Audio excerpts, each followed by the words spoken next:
Hey, so today we're going to talk about the church in Smyrna. The church in Smyrna, in a nutshell, was under pressure. Jesus tells them, I know your affliction and your poverty, yet you're rich. He tells them he's aware that people are persecuting them and it's actually going to get worse. He also tells them to stay faithful. He goes on to tell them that the victor will not taste the second death, which just happens to be about the judgment that comes afterwards. Jesus had nothing bad to say about the church in Smyrna. They were doing good. And by that, I don't necessarily mean they were doing good, but as my wife would say, they were being. There's no fault that needed to be brought up. Their theology and their love was tight. There's a lot we could talk about and that could be discussed with the church of Smyrna and the letter that was written there. And we'd come at it from a few different angles and things, but where we're trying to keep these messages short and about where we live every day, it's going to be best if we just stay there. Now, the church in Smyrna specifically, like I said, was being persecuted. Specifically, I should say, though, the people were being persecuted because the people are what make up a church. Now, I don't want to talk about persecution too much, and we could, and there's a lot that should be said about persecution, what it is and what it isn't. I just want to say, let's remember the persecuted church, the people who are actually being persecuted all the time. There's people who are being run out of their homes, attacked, threatened, and even killed just because they trust the name of Jesus. And we should remember them and pray for them and see if there's things we can do for them. What I want us to take away from this letter is actually just this. Jesus knows. He calls himself the first and the last and says that he knows their affliction or trouble. And that's something we should take comfort in. Knowing that Jesus, who sits at the right hand of the Father and lives to make intercession for us, knows what we're going through should give us comfort. But this is where faith comes in. Because we ask questions like, well, if he knows, why doesn't he do something? And that's not a question I'm prepared to answer. I want to answer it. I'd like to answer it for you, for myself. But I don't know. There's a lot of reasons something could be going on. Maybe you need to learn something. Maybe you need to help someone. Maybe you need to be able to use this later on. Maybe you caused it. I don't know. And even at that, those are really oversimplifications. The fact of the matter is we live in a fallen world. I can't tell you why something's going on. I can't tell you why Jesus isn't stepping in to change it. I know there's been things in my life where I've asked that same question, and sometimes I know why, sometimes I don't. There's really no clear-cut way to know why. If you look at the book of Job, we can look at that and see Job never gets his answer either. So that's something to keep in mind. Like I said, we live in a fallen world. We live in a fallen and corrupt world, and sometimes bad things just happen. We have to settle that that's where we live.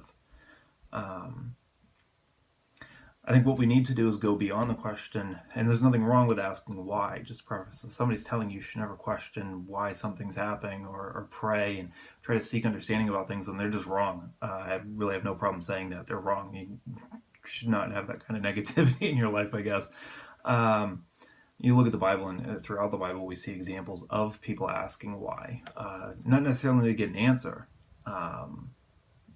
but it's a different thing to ask a question. What we need to do, though, is kind of rest in that and just be aware that Jesus knows. Like I said, that's where faith comes in, is understanding that he is aware. He's not caught off guard when his people suffer. When something comes up, he's not. It's not news to him. He's not unsure what to do or what's going on. He's very aware of the situation.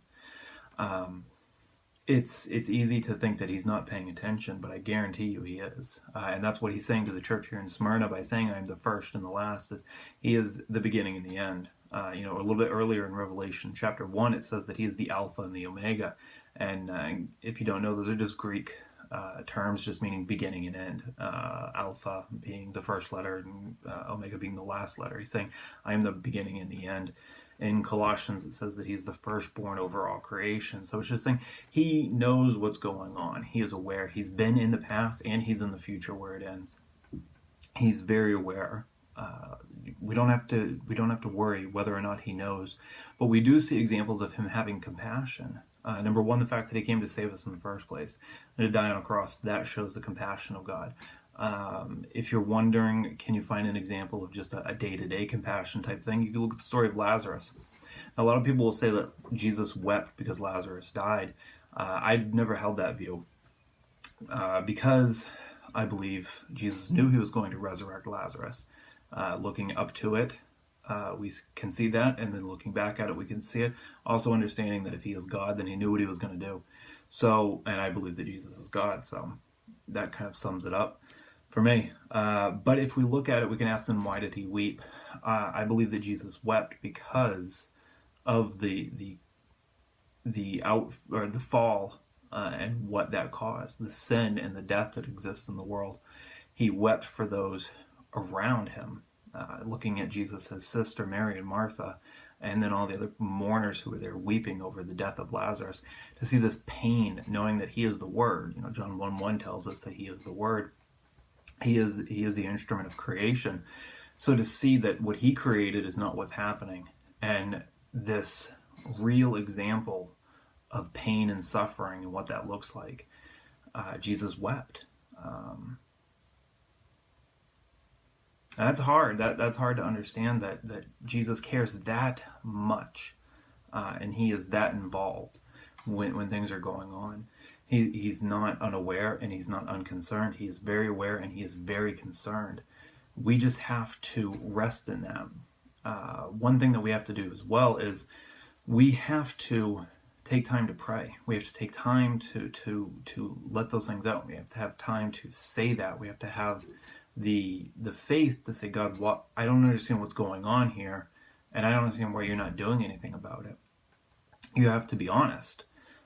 You need to let that out so that you can receive from him. Because if not, you just hold on to that and it becomes bitterness, and it becomes this root of discontent and everything else, and it spreads into your relationship with God.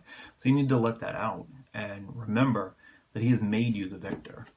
So that's just a thought.